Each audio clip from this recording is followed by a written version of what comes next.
Fox News alert, Ilhan Omar under investigation after racking up millions while she was in Congress. Senior national correspondent Kevin Cork has it. What's up, Kevin?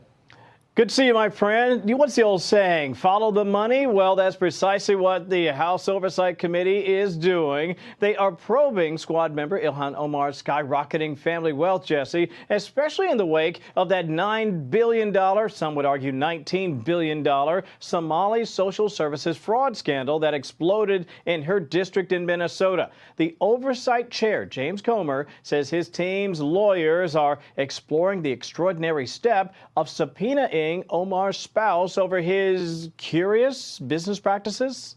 Republicans want to know how the Somali-born Omar and her politically connected husband Tim Minette went from being nearly broke to being worth around $30 million in just a year, according to her 2024 disclosure forms. Quoting Comer now, there are a lot of questions as to how her husband accumulated so much wealth over the past 2 years. It's not possible. It's not. And he's a money guy.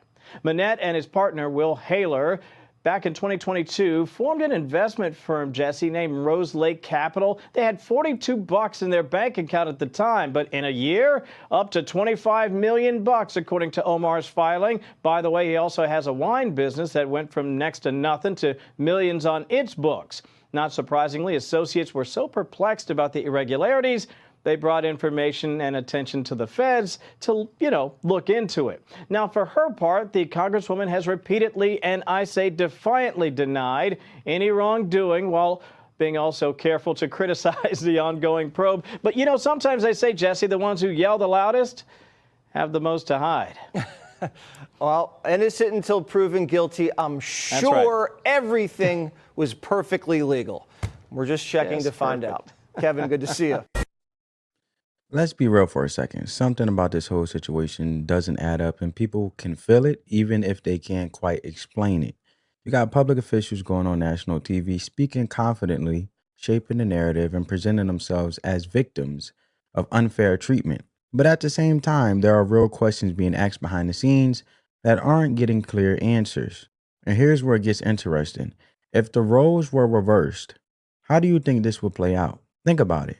If someone else, especially someone outside of that political circle, was being asked to provide information as part of an investigation, and they just didn't cooperate, would the conversation be about sympathy or would it be about accountability?